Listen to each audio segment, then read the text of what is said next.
नमस्कार मित्रांनो, माझ्या शेळके वकील चॅनलमध्ये तुमचं सहर्ष स्वागत आहे. मित्रांनो, जसजसं तुमचं वय वाढेल, त्या पद्धतीनं आपण आपल्या जीवनाचा विचार वेगळ्या पद्धतीनं करत असतो, की आपल्याला वाटत असते की जसं आपलं वय वाढत असेल, तशी आपली मुलं आपली काळजी घेत असतील किंवा पुढं आपली मुलं जास्तीत जास्त आपली काळजी घेण्याचा प्रयत्न करतील आणि जसं वय वाढेल थोड्या दिवसानं सगळं व्यवस्थित होईल असं वाटत असतं मित्रांनो. पण अशा अपेक्षेवर जगण्याचा प्रयत्न करू नका. कारण तुम्ही 50-60 नंतर जगत असाल, तर मित्रांनो उद्याचा दिवस हा आजच्या दिवसावर फार तुमचा अवलंबून असतो. एक गोष्ट जीवनामध्ये लक्षात ठेवा, उद्या चांगलं होईल म्हणून आज तुम्ही बिनधास्त राहू नका. कारण मित्रांनो, एक वेळ अशी येते जीवनामध्ये, तुमची जीवनसाथी कोण असेल, तुमचे कुटुंब कोण असेल, तुमची मुलं-मुली असतील, तर मित्रांनो उद्याच्या काळामध्ये तुम्ही एकटं आणि एकटंच राहणार आहे, अशा दृष्टिकोनातून तुम्ही जीवन जगण्याचा जर प्रयत्न केला असाल, तरच खऱ्या अर्थानं तुम्ही उद्याचा काळ म्हणजे म्हातारपणाचा काळ तुम्ही चांगल्या पद्धतीनं आयुष्यामध्ये तुमची जगू शकता. काय होतंय बघा, यामध्ये आपल्याला वाटत असतं की चला मी व्याप केला आहे, मी मुलांना सगळं चांगल्या पद्धतीनं सांभाळलं आहे, माझ्या पत्नीला मी पाहिजे ते जे काय तिची इच्छा होती त्या संपूर्ण पूर्ण केलेल्या आहेत, त्यामुळे ती माझी काळजी घेणार आहे, माझी मुलं काळजी घेणार आहे, त्यांना शिक्षणानं मोठं केलेलं आहे, माझ्या मुलींना पण चांगलं शिकवलं आहे, चांगल्या घरात त्यांची लग्न करून दिलेलं आहे. तर एक तुमचा फार मोठा हा भ्रम आहे मित्रांनो. जो तो आपला असतो, मुलगा त्याच्या पत्नीचा असतो, मुली त्यांच्या नवऱ्याच्या असतात, तुमची पत्नी ही तिचे पण तब्येतीची काहीतरी कुरकुर चालू असते. ह्यामध्ये प्रेम नसतं असं मी म्हणणार नाही, ह्यामध्ये प्रेम असतं. पण भविष्यकाळाची तरतूद ही तुम्हालाच करून ठेवायला पाहिजे.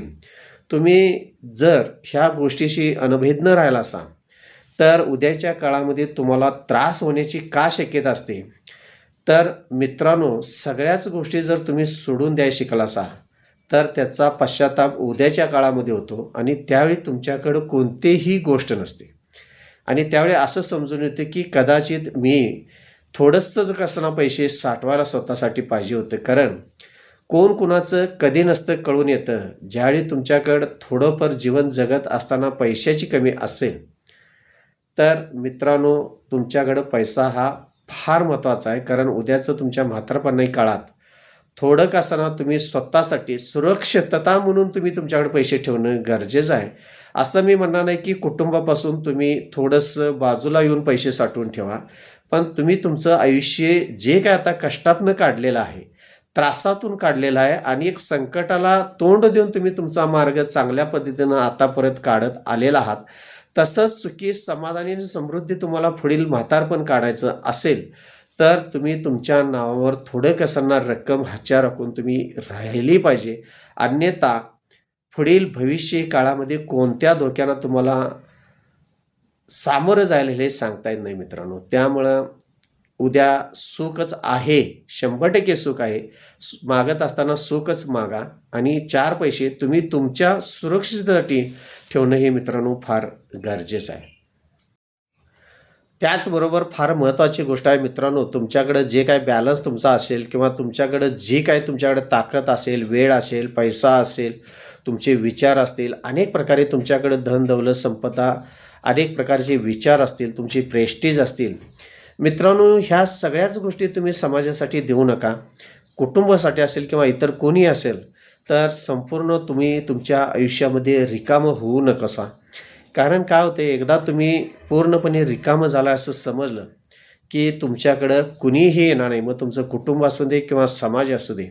आणि ज्यावेळी तुमच्याकडं खरोखर सगळी धन, दौलत, पैसा, संपत्ती, बुद्धी आहे समजलं, की तुमच्या भोवत्याने 4 माणसं आयुष्यभर राहू शकतात. पण ह्यातनं संपूर्ण सगळ्या गोष्टींना तुम्ही रिकामं झालाय, दुसऱ्याला वाटून बसलाय, अशी ज्यावेळी परिस्थिती निर्माण होईल, त्यावेळी कोण कोणाचं नसतं मित्रांनो. हे मनुष्य जीवन आहे. फायदा असेल, स्वार्थ असेल तरच तुमच्या भोवती ती गोळा होत असतात.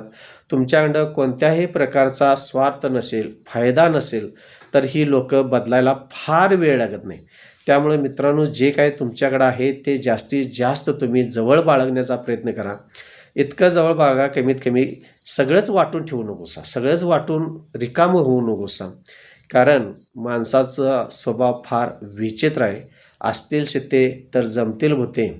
त्यामुळं मित्रांनो, तुमच्याकडं जर काही नसेल तर माणसं करत बसायची पाळी येईल. त्यामुळं तुमच्याकडं असल्यानंतर माणसं ही तुमच्या जवळच येणार. त्यामुळं जे काय तुमच्याकडं आहे ते राखण्याचा जास्तीत जास्त पूर्णपणे प्रयत्न करा.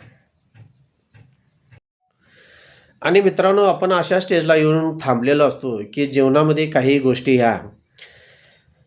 गोष्टींचा त्रास होणार, त्या गोष्टी आपण सोडून दिलेल्या फार आयुष्यामध्ये चांगल्या असतात. कारण त्या गोष्टीमध्ये आपण आपल्या मनावर त्याचा इतका परिणाम करून घेत असतो आणि मनावर झालेला परिणाम हा तुमच्या शरीरावर होत असतो.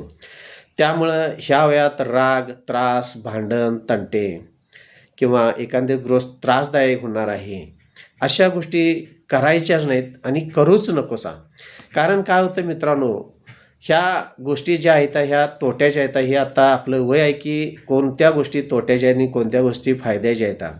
आणि फायद्याबरोबरच सुख असतं आणि तोट्याबरोबर दुःख असतं, हे समजायला आता आपलं वय त्या पद्धतीनं निघालं आहे मित्रांनो.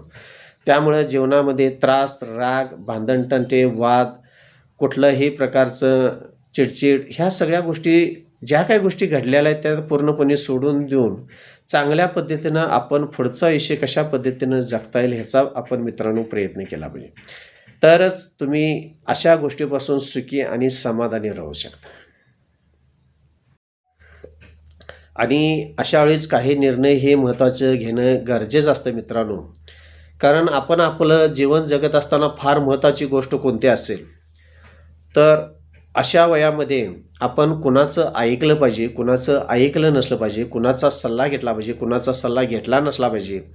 इतकं तरी आपण एक प्रगल्भ किंवा मॅच्युरिटी आपल्याकडे आलेली असते. त्यामुळं जीवन जगत असताना मित्रांनो, तुम्ही आता पाहिलं असेल की दुर्योधनानं शकुनी मामाचा सल्ला घेतला होता. त्याच्या आयुष्याची कशी वाट लागली किंवा वाटोळं झालं हे तुम्ही पाहिलं. आणि दुसरी गोष्ट तीच बघितली असतात त्यामधलीच. तर श्रीकृष्णाने कुणाला सल्ला दिला होता तर अर्जुनाला, म्हणजे अर्जुनाचा मार्गदर्शक होता तो श्रीकृष्ण होता. त्यामुळे त्यांच्या आयुष्याचं चांगलं झालं हे आपण अनेक वेळा अनेक कथेतून हे आपण अनुभव घेतलेल्या गोष्टी आहेत. त्यामुळे मित्रांनो, तुमचा ह्या जीवनामध्ये मार्गदर्शक किंवा आत्ता पुढं जे जीवन जगायचं आहे ह्यामध्ये मार्गदर्शक तुमचा फार महत्त्वाचा आहे. आणि तुम्हाला माणसं ओळखता आली पाहिजेत. तुम्हाला तुमचा वापर करून घेणारी माणसं अजिबात तुम्ही जवळ मित्रांनो ठेवून घेऊ नका. जे फायद्यासाठी तुमच्याकडे येतात, फक्त फायदा झाला की लांब जातात, अशा माणसांना जास्तीत जास्त ओळखण्याचा प्रयत्न करा आणि अशा माणसांना तुम्ही लांबच्या लांब ठेवलेलं अतिशय चांगलं आहे. कारण मित्रांनो, जीवनामध्ये फार महत्त्वाची गोष्ट असेल, जसं आपण तारुण्य जात असतं तसं म्हातारपणाकडे आपण झुकत असतो. आणि झुकत असतानाच 4 पैसे साठवून ठेवणं ही भविष्यकाळाची मित्रांनो आणि सुरक्षेची आपल्या फार गरज आहे. कारण म्हातारपण तुम्हाला काही सांगून येत नसतं. म्हातारपण येत असतं ते ऑटोमॅटिक हे चालत हळूहळू तुमच्याकडे येत असतं. पण तुम्ही जोपर्यंत त्या म्हातारपणाची काळजी घेत नाही, 4 पैसे साठवून ठेवत नाही, तोपर्यंत तुम्ही निष्काळजी राहू शकताय. त्यामुळं मित्रांनो, म्हातारपणाची चाहूल लागताच थोडंफार त्याची पण काळजी घेणं गरजेचं आहे. 4 पैसे स्वतःसाठी सुरक्षितता म्हणून ठेवणं आयुष्यामध्ये फार महत्त्वाचं आहे मित्रांनो. त्यामुळं काही जीवन आपलं हे सुंदर जगत असताना ह्या म्हातारपणाच्या आत्ताच काळजी घेणं हे फार गरजेचं आहे मित्रांनो. धन्यवाद.